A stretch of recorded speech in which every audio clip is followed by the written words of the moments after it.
Assalamualaikum warahmatullahi wabarakatuh. Salam silang, semangat kuat dalam persaudaraan. XTC Indonesia.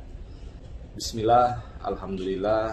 Hari ini hari Sabtu, tanggal 2 November 2024. Saya selaku Ketua Umum DPP XTC Indonesia ingin memberikan tanggapan resmi Dewan Pimpinan Pusat XTC Indonesia terkait polemik yang terjadi di internal XTC Indonesia.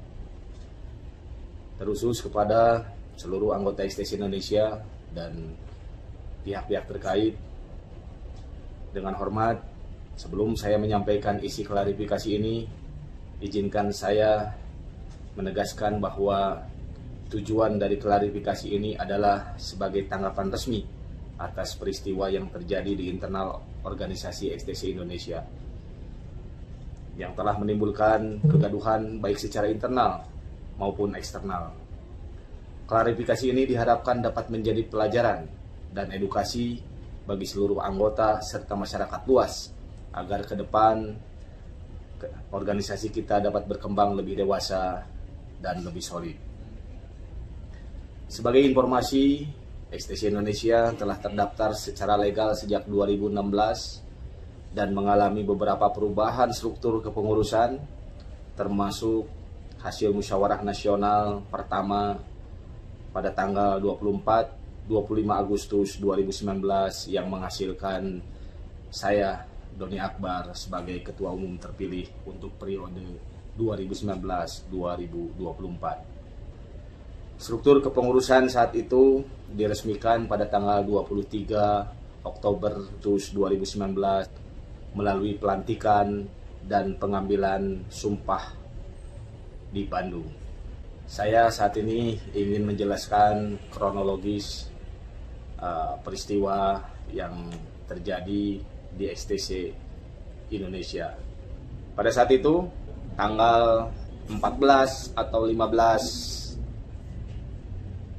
Juli 2024, sebuah postingan di akun Instagram resmi XTC Indonesia mempublikasikan surat keputusan Dewan Pendiri yang berisi pemberhentian Ketua Umum secara sepihak. Hal ini tentu mengejutkan dan meresahkan seluruh elemen internal XTC Indonesia karena bertentangan dengan anggaran dasar anggaran rumah tangga tahun 2019 yang secara jelas mengatur bahwa kewenangan tertinggi organisasi ada pada Ketua Umum dan Musyawarah Nasional. Setelah investigasi ditemukan bahwa akses ke akun resmi tersebut diperoleh secara ilegal oleh pihak-pihak yang tidak memiliki wewenang. Ini merupakan pelanggaran berat yang bertentangan dengan prinsip-prinsip organisasi dan hukum yang berlaku di negara Republik Indonesia. Penerbitan surat keputusan Dewan Pendiri tersebut jelas cacat hukum karena tidak memenuhi ketentuan anggaran dasar anggaran rumah tangga XTC Indonesia dan bertentangan dengan anggaran dasar pasal 24, anggaran rumah tangga pasal 1, pasal 67 dan pasal 68 tentang kedaulatan sebuah organisasi, kewenangan musyawarah nasional luar biasa, dan penjelasan tentang kondisi darurat atau luar biasa.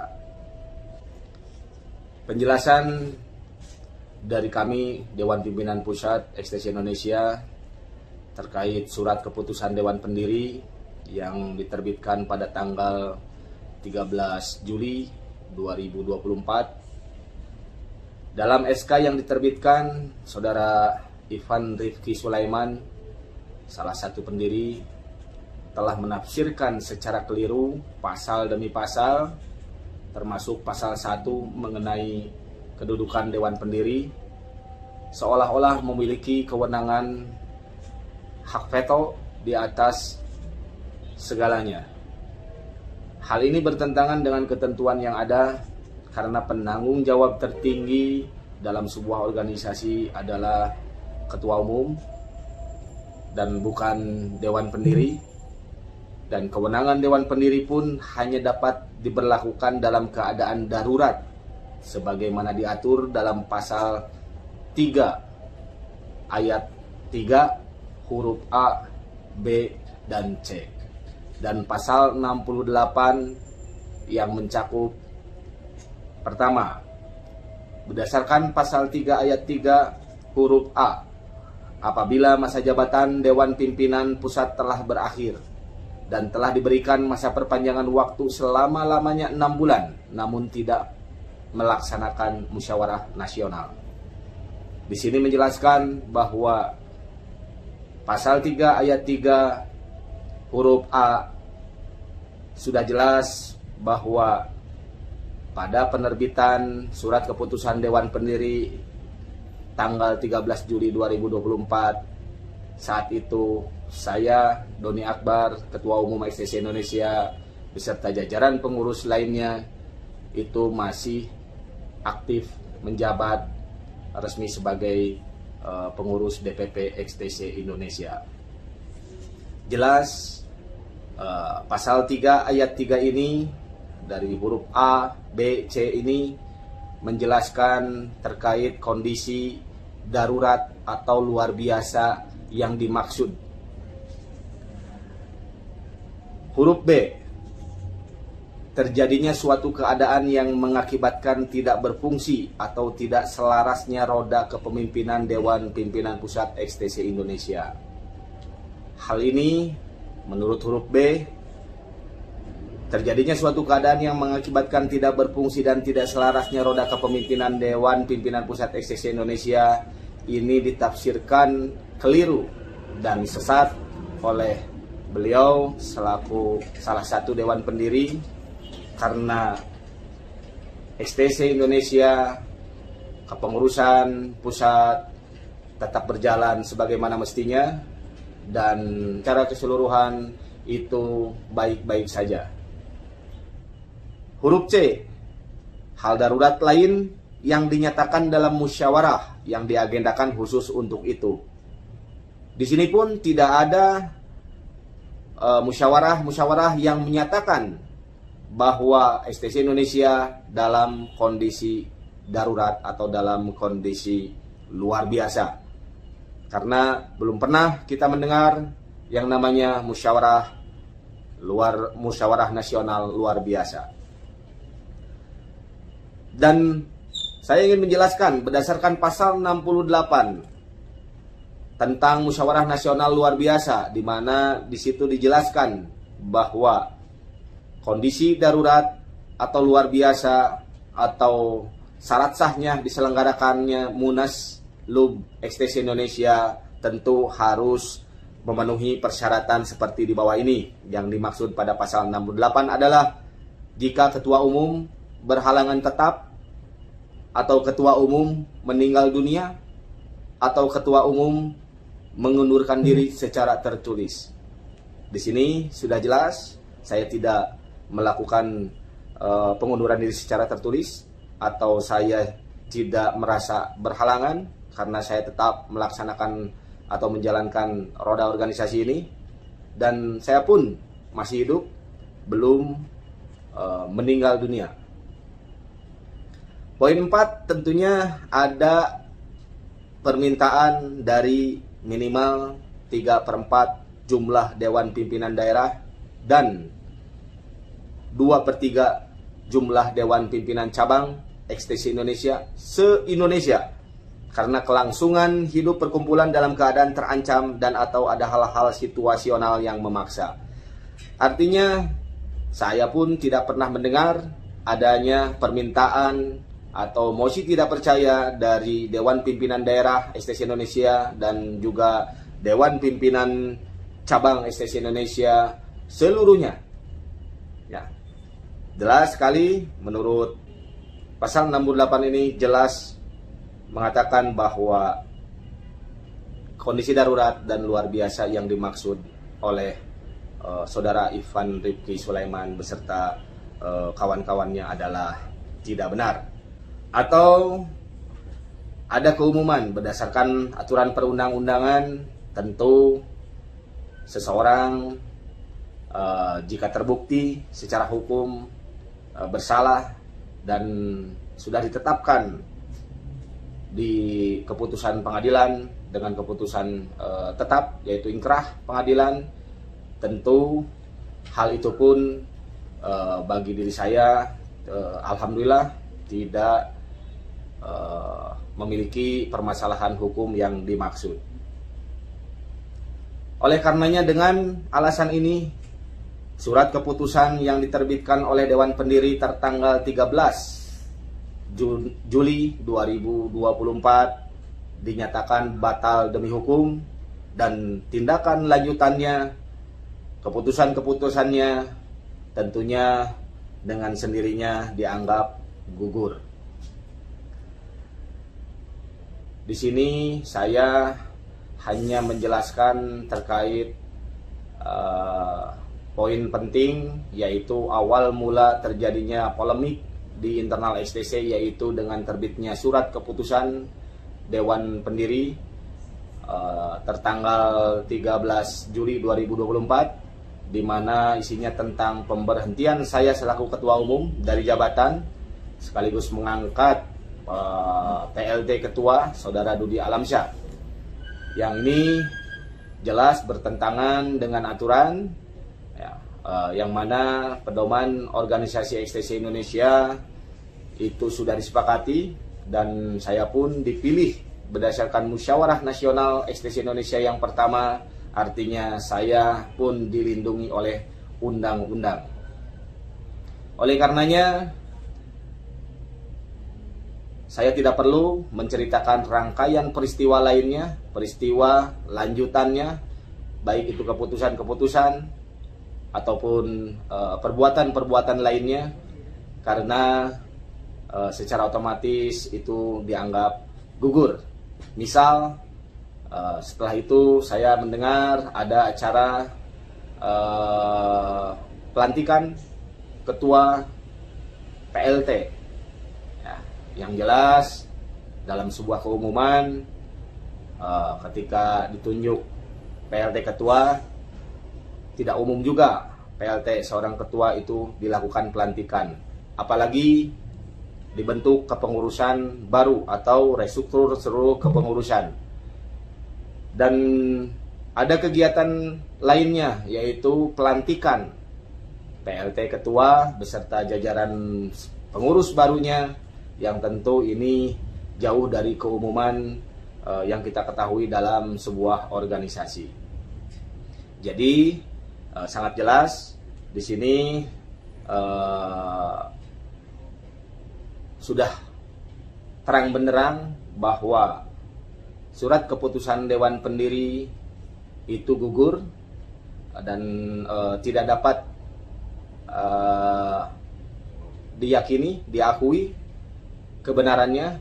Dan tentu saya pun sampai hari ini berdasarkan anggaran dasar rumah tangga STC Indonesia masih aktif resmi menjabat sebagai Ketua Umum STC Indonesia periode 2019-2024, dan memang tanggal 23 Oktober masa jabatan saya berakhir, tapi ADART STC Indonesia memberikan toleransi waktu perpanjangan 6 bulan ke depan sampai tahun 2025 awal tahun, saya masih diberikan kesempatan untuk bisa menyelenggarakan musyawarah nasional STC Indonesia yang kedua.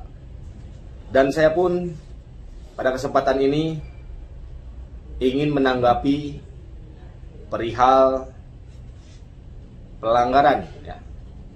pelanggaran yang luar biasa terkait upaya perubahan akta notaris STC Indonesia dan juga pelaporan kepada Kemenkumham terkait kegiatan-kegiatan yang kami rasa itu adalah bentuk kebohongan yang nyata.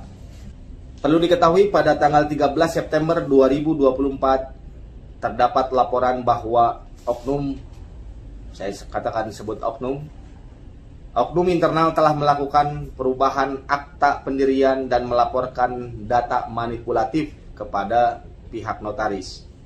Pihak yang hadir dan terlibat dalam proses tersebut antara lain Saudara Budi Taufik Hidayatullah, Saudara Dudi Alamsyah, Saudara Muhammad Rian Januar Akbar, dan Saudara Ari Noveriana. Mereka memberikan keterangan-keterangan palsu mengenai pelaksanaan Munaslup pada 13 Agustus 2024 yang sejatinya tidak pernah terjadi. Notaris memproses dokumen tersebut berdasarkan informasi yang disampaikan oleh para penghadap yang ternyata keliru. Di sini jelas ada 4 orang sebagai penghadap kepada pihak notaris seperti yang saya sebutkan tadi, dan ini tercatat dalam akta perubahan sebagai para penghadap. Artinya para penghadap ini memberikan keterangan dan menyerahkan bukti-bukti, dokumen-dokumen kegiatan untuk meyakinkan pihak notaris agar apa yang disampaikan mereka tentunya dapat ditindaklanjuti dan diproses.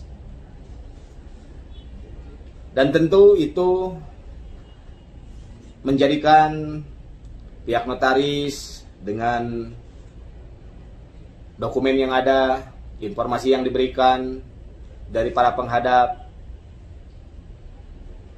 menjadikan pihak notaris berhasil memproses hingga sampai terbitnya SK Kemenkumham yang baru, yaitu AHU tahun 2024. Di sini saya ingin memperlihatkan dokumen akta perubahan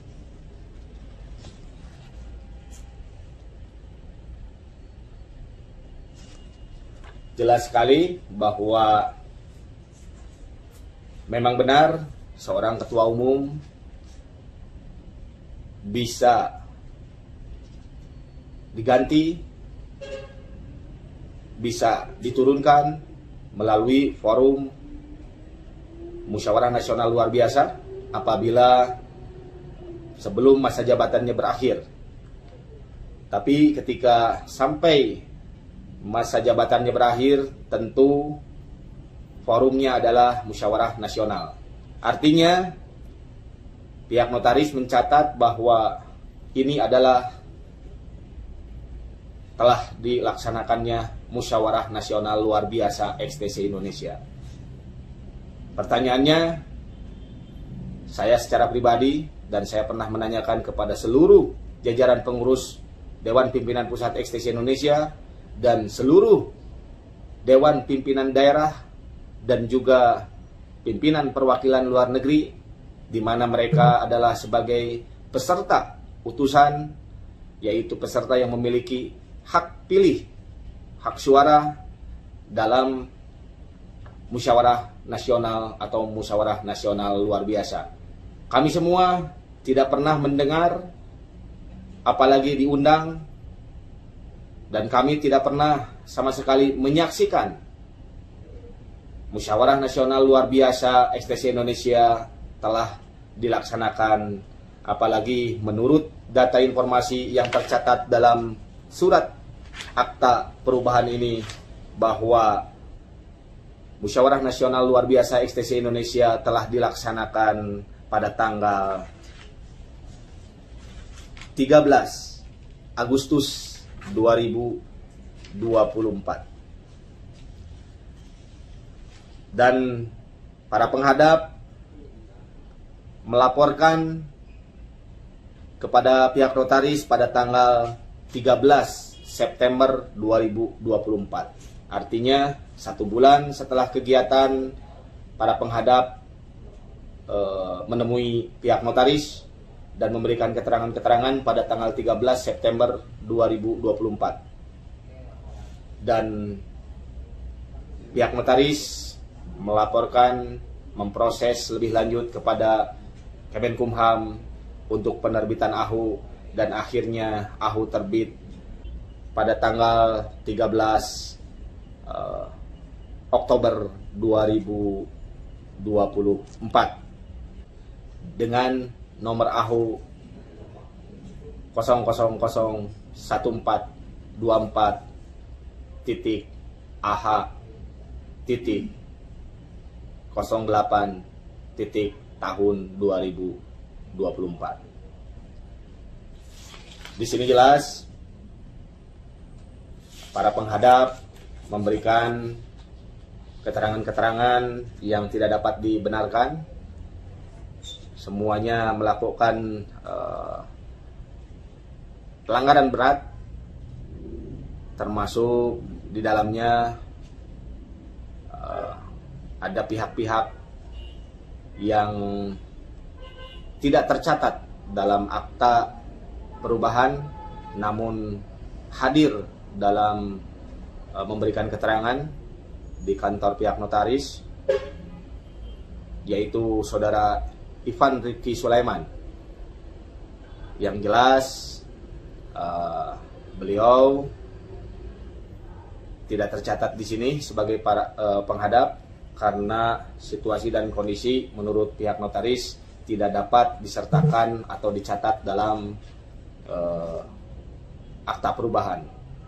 Namun pihak notaris menyampaikan pada saat itu ada beberapa selain para penghadap yang tercatat dan yang memberikan keterangan yang tidak tercatat di akta, adapun disertai didampingi oleh teman-teman dari para penghadap lainnya yang menurut perkiraan pihak notaris kurang lebih jumlahnya cukup banyak.